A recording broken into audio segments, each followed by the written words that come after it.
வடையெல்லாம் பொரிஞ்சு வந்துட்டு அருமையான ரவா வடை, மொறு மொறு ரவா வடை. சுடுகுது அப்படி இருக்குது, சூடா அருமையாக இருக்குது. டேஸ்ட் அப்படி தான் இருக்குது. எல்லோருக்குமே இனிய வணக்கம். எல்லோரும் எப்படி இருக்கிறீங்க? நலமா இருக்கிறீங்களா? இன்றைக்கு நான் ரவையில் வடை செய்ய போகிறேன். ரவையை வச்சு நல்ல முறுமுறண்டு வடை செய்ய போகிறேன். வாங்க எப்படி செய்யலாம்னு பார்க்கலாம். இந்த கப்பால் 1 கப் ரவை எடுக்க போகிறேன். ரவை எடுத்து வறுத்து எடுக்க போகிறேன். வறுத்து எடுத்துட்டு தான் வடை செய்யணும். நல்லா அது ஒட்டும், வடை செய்யும்போது ஒட்டும். இப்போ நாங்கள் ரவையை வறுத்து எடுப்போம். இது வறுக்காத ரவை எடுத்துக்கொள்கிறேன். இது நல்ல ரவை, நீங்கள் வேணுமெண்டா அரிச்சு எடுத்துக்கொள்ளலாம். நான் இட்லியாக வைக்கிறேன்னா நல்ல ரவை. இந்த ரவையை மீடியம் ஹீட்டில் வச்சு வறுத்து எடுத்துக்கொள்ளுவோம். நல்லா இடியை விட்டுறக்கூடாது, கைவிடாமல் வறுத்து கொண்டிருக்கணும். ரவை நல்லா வறுபட்டுட்டு ஒரு பாத்திரத்துக்கு மாற்றுவோம். ஏன்னா சட்டியில் வச்சா ரவை எரிஞ்சு போயிடும். சூடான சட்டியில் இன்னொரு பாத்திரத்துக்கு மாற்றிக்கொள்ளுவோம். உடனே ஒரு பாத்திரத்தில் மாற்றிக்கொள்ளுவோம்.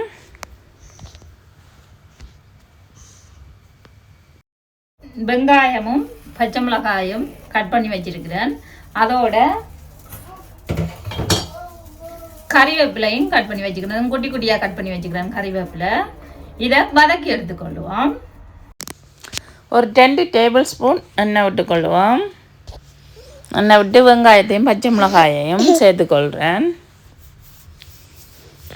அரைப்பதத்துக்கு வதக்கி எடுத்துக்கொள்ளுவோம். நல்லா கரைக்கு வதங்குற மாதிரி வதங்க தேவையில்லை. ஏனெண்டா வடையோடையும் சேர்த்து பொரிக்க போகிறோம், ரவையோடு சேர்த்து. இந்த மாதிரி வறுத்து எடுத்துக்கொள்ளுவோம். வெங்காயம் பச்சை மிளகாய் எல்லாம் அரைப்பதத்துக்கு வதங்கி வந்துட்டுது. நான் இதால் 1 கப் ரவை எடுத்தேன். நான் இப்போ இதால் 2 கப் தண்ணி சேர்க்க போகிறேன். 1 கப் ரவைக்கு 2 கப் தண்ணி. அப்போ தான் ரவை அவிஞ்சு வரும். தண்ணியை சேர்த்துக்கொள்ளுவோம். தண்ணியை சேர்த்து கொதிக்க விடுவோம். தண்ணியை நான் உப்பு சேர்த்துக்கொள்கிறேன். நான் வெங்காயம் வதங்கும் போது 1 டீஸ்பூன் பெருஞ்சீரகமும் சேர்த்துருக்கிறேன் வாசத்துக்காக.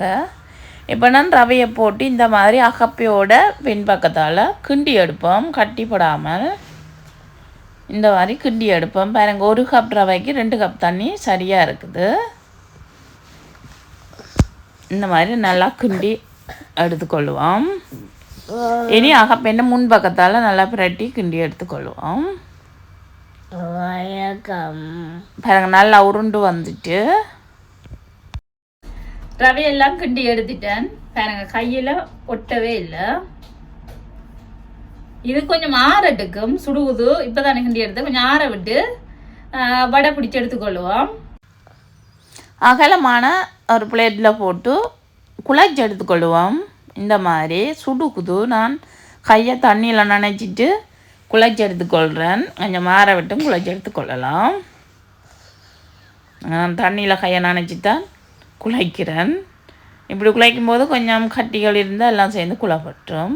குழைச்சிட்டு இந்த மாதிரி ஒவ்வொரு உருண்டை எடுத்து நல்லா அப்படி அமர்த்தி வடை ஷேப்பில் உருண்டை பிடிச்சி கொள்ளுவோம். நாங்கள் இந்த மாதிரி அமர்த்திட்டு 2 கையாலையும் உருட்டி எடுத்துக்கொள்வோம். நான் ஏற்கனவே ஒரு வடை பிடிச்சிட்டேன், கேமரா ஆன் பண்ண மறந்துட்டேன். அதனால் திருப்பியும் செய்து காட்டுறேன். இந்த மாதிரி உருட்டி எடுத்துட்டு நடுவில் ஒரு அமர்த்திட்டு 2 கையிலையும் அமர்த்திட்டு கையை நனைச்சிட்டு தண்ணியில் இப்படி ஓட்டை போட்டுக்கொள்ளுவோம். கையை நனைச்சிட்டு இப்படி ஓட்டை போட்டால் ஒட்டாமைக்கு அழகாக வரும். பாருங்க, நான் அழகாக பிடிச்சி எடுத்துட்டேன் வடை. இதே மாதிரி எல்லா வடையையும் எல்லா ரவையையும் பிடிச்சி எடுத்துக்கொள்வோம். உருட்டி பிடிச்சி எல்லாம் ரெடி பண்ணி வச்சிட்டோம்னா உடனே போட்டு பொரித்து எடுத்துக்கொள்ளலாம். இந்த டைமில் எண்ணெயும் அங்கெல்லாம் கொதிக்க வச்சுருக்கிறேன். வடையெல்லாம் உருட்டி எடுத்துட்டேன். இங்கே பாருங்க, நல்லா ரவுண்டாக ஓட்டெல்லாம் போட்டு உருட்டி எடுத்தாச்சு. இதை இப்போ பொரிச்சு எடுத்துக்கொள்வோம். பொரிச்சிட்டு பார்க்கலாம். இந்த காணொளி பார்க்குற நீங்கள் எந்த நாட்டிலேருந்து பார்க்குறீங்களான்னு கருத்தில் சொல்லுங்கள். எண்ணெயும் நல்லா சூடாக்கிட்டு இப்படி தட்டி எடுத்து வச்ச வடையை போட்டு இதுக்குள்ளே பொரிச்சு எடுத்துக்கொள்வோம். எண்ணெய் கலவாக போட்டுக்கொள்வோம்.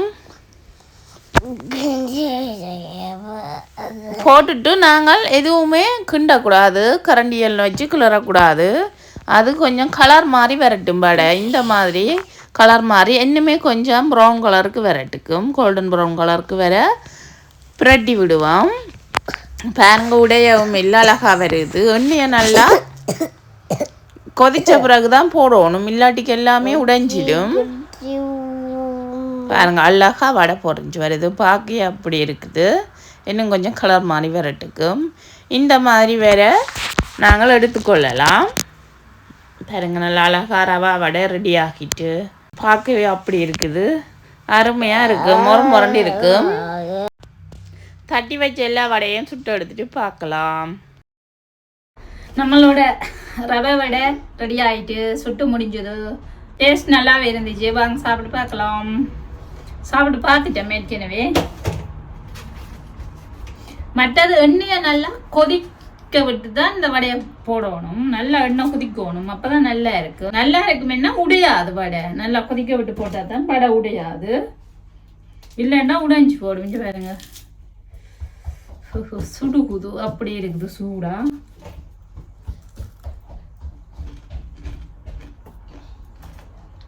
சாப்பிடும் போதே மொரன்னு சத்தம் கேட்குது. சூப்பராக இருக்குது வடை, ஆர்டிமையாக இருக்குது. டேஸ்ட் அப்படி தான் இருக்குது, நல்ல மொரண்டு இருக்குது. இந்த மாதிரி நீங்களும் செய்து பார்த்து கமெண்ட்ல சொல்லுங்க.